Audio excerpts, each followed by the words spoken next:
तो आज हम सीडीपी, ईवीएस और एसएसटी के महत्वपूर्ण प्रश्न देखेंगे जो कि आपकी आगामी परीक्षा के लिए बहुत ही हेल्पफुल होंगे। तो स्टार्ट करते हैं। मिरर ड्राइंग परीक्षा किसके मापन हेतु होता है? सही उत्तर है अधिगम। याद रखिएगा, मिरर ड्राइंग परीक्षा अधिगम के मापन हेतु होता है। सीखने में पलायन आधारित है नकारात्मक पुनर्वलन पर। आँख के रंग को कौन सा कारक प्रभावित करता है? सही उत्तर है आनुवंशिकता। अहम निर्देशित होता है वास्तविकता सिद्धांत पर। याद रखिएगा, अहम निर्देशित होता है वास्तविकता सिद्धांत पर। अगला प्रश्न है, लिखने संबंधी विकार को डिस्ग्राफिया कहते हैं और पढ़ने संबंधी विकार को डिसलेक्सिया कहते हैं। दोनों ही बात याद रखिएगा, लिखने संबंधी विकार को डिस्ग्राफिया कहते हैं और पढ़ने संबंधी विकार को डिसलेक्सिया कहते हैं। किशोरावस्था 14 से 18 वर्ष तक की होती है और भाषाई बुद्धि वकील और पत्रकार की होती है। याद रखिएगा, भाषाई बुद्धि किसे कहते हैं? वकील और पत्रकार की बुद्धि को भाषाई बुद्धि कहते हैं। तार्किक गणितीय बुद्धि लेखाकार, बैंकर और वैज्ञानिक की होती है, जबकि स्थानिक बुद्धि मूर्तिकार, चित्रकार और आर्किटेक्चर की होती है। आदतें, ज्ञान और आवृत्तियों को अर्जित करने की प्रक्रिया ही सीखना है, यह कथन क्रो एंड क्रो का है। जेपी गिलफोर्ड के अनुसार अधिगम है व्यवहार द्वारा व्यवहार में परिवर्तन है। याद रखिएगा, जेपी गिलफोर्ड के अनुसार अधिगम क्या है? व्यवहार द्वारा व्यवहार में परिवर्तन है। जब एक परिस्थिति में सीखा गया कार्य दूसरी परिस्थिति में बाधा डालता है तो उसे क्या कहते हैं? सही उत्तर है नकारात्मक अधिगम अंतरण कहलाता है। याद रखिएगा, जब एक परिस्थिति में सीखा गया कार्य दूसरी परिस्थिति में बाधा डालता है उसे कहते हैं नकारात्मक अधिगम अंतरण।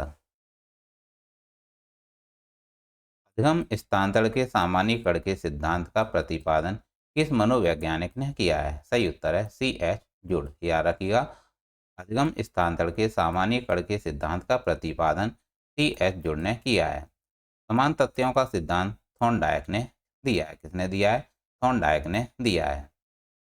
अधिगम स्थानांतरण के आरोपण का सिद्धांत कॉलर एवं कोफा ने दिया है और अधिगम स्थानांतरण के जी कारक का सिद्धांत स्पीयरमैन ने दिया है। याद रखिएगा, अधिगम स्थानांतरण के जी कारक का सिद्धांत स्पीयरमैन ने दिया है और स्पीयरमैन ने द्विकारक बुद्धि का सिद्धांत भी दिया है। तो दोनों ही बातें याद रखिएगा।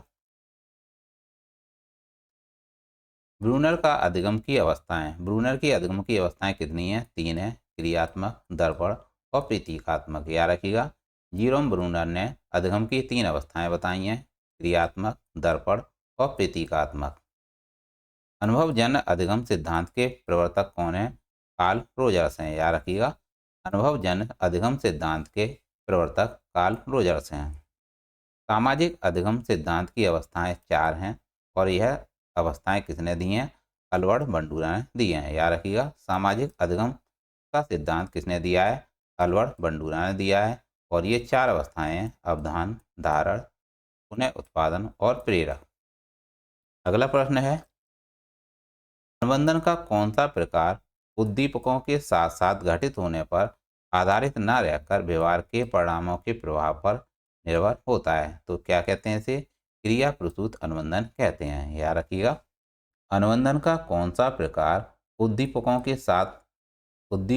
साथ साथ घटित होने पर आधारित न रहकर व्यवहार के परिणामों के प्रभाव पर निर्भर रहता है? इसे कहते हैं क्रिया प्रसूत अनुबंधन। क्रिया प्रसूत साचर मुख्यतः भूमिका पर बल देता है, इसे कहते हैं पुनर्वलन। याद रखिएगा, क्रिया प्रसूत साचर मुख्यतः भूमिका पर बल देता है जिसे पुनर्वलन कहते हैं। हावर्ड गार्डनर के बहुबुद्धि सिद्धांत के अनुसार बुद्धि क्या है? बुद्धि क्षमताओं का एक समूह है जो किसी व्यक्ति को सीखने की ओर अग्रसर करती है। बच्चे की जानकारियों का छोटे छोटे खंडों जो एक संज्ञानात्मक संरचना है उसे स्कीमा कहते हैं। याद रखिएगा, बच्चे की जानकारियों को छोटे छोटे खंडों जो एक संज्ञानात्मक संरचना है उसे स्कीमा कहते हैं। अगला प्रश्न है, किसी घटना या वस्तु के एक ही पक्ष तक सीमित रहना केंद्रीयकरण कहलाता है। क्या कहलाता है? केंद्रीयकरण कहलाता है। याद रखिएगा, किसी घटना या वस्तु के एक ही पक्ष तक सीमित रहना केंद्रीयकरण कहलाता है, जबकि एक से अधिक आयाम को देखना भी केंद्रीयकरण कहलाता है। तो दोनों ही बात रखिएगा याद।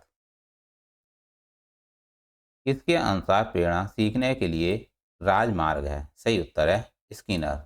याद रखिएगा। किसके अनुसार, याद रखिएगा, किसके अनुसार प्रेरणा सीखने के लिए राजमार्ग है? यह कथन स्किनर साहब ने दिया है और स्किनर साहब ने चूहे पर प्रयोग किया था। इस अध्ययन क्या है? यह एक वैज्ञानिक विधि है।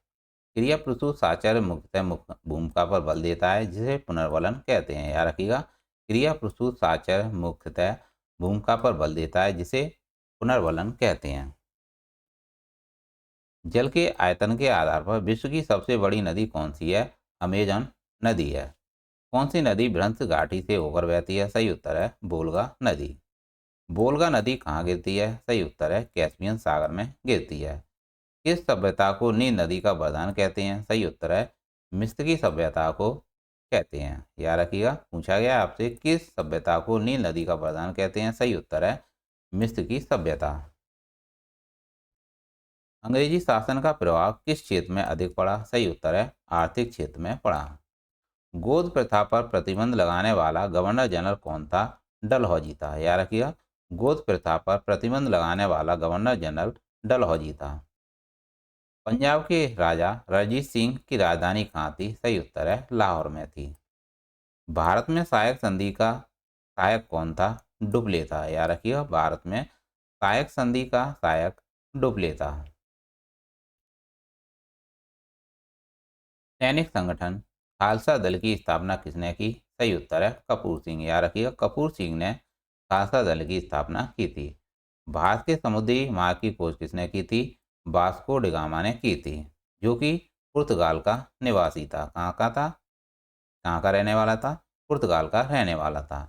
डचों ने अपनी फैक्ट्री सन 1605 में कहाँ स्थापित की थी? मसूलीपट्टनम में स्थापित की थी। तो सारी बातें याद रखिएगा। अगला प्रश्न है, शेरशाह के बचपन का नाम क्या था? सही उत्तर है फरीद खां। याद रखिएगा, शेरशाह के बचपन का नाम फरीद खां था। दिल्ली का पुराना किला जिसके किसके द्वारा बनवाया गया था? सही उत्तर है शेरशाह के द्वारा बनवाया गया था। दहसाला बंदोबस्त किससे संबंधित है? सही उत्तर है टोडरमल। याद रखिएगा, दहसाला बंदोबस्त टोडरमल से संबंधित है। ब्रह्म समाज किस सिद्धांत पर आधारित है? यह एकेश्वरवाद पर आधारित है। देखेंगे हाथी के बारे में। हाथी एक दिन में 100 किलो से ज़्यादा पत्ते और झाड़ियाँ खा लेता है। 3 माह का बच्चा 200 किलोग्राम का होता है और हाथी दिन में 2 से 4 घंटे सोते हैं। याद रखिएगा, हाथी दिन में 2 से 4 घंटे सोते हैं। हाथी पानी व कीचड़ में खेलना पसंद करते हैं। झुंड में 10 से 12 हाथी होते हैं और उनके बच्चे होते हैं, जैसा कि चित्र में दिखाया गया है। बुजुर्ग हथनी उनकी नेता होती है। हाथी 14 से 15 साल तक झुंड में रहते हैं, फिर अपना झुंड छोड़ देते हैं। हाथी की उम्र लगभग 70 वर्ष होती है। तो दोस्तों, ये थे सीडीपी, ईवीएस और एसएसटी के महत्वपूर्ण प्रश्न, जो कि आपकी आगामी परीक्षा के लिए बहुत ही हेल्पफुल होंगे। तो ऐसे ही प्रश्न आपके लिए लाते रहेंगे जब तक आपका सीटेट ईपीटेट नहीं आ जाता। तो मिलते हैं नेक्स्ट क्लास में। Thanks for watching. Please channel को लाइक और सब्सक्राइब जरूर करें। मिलते हैं नेक्स्ट क्लास में। Thanks for watching.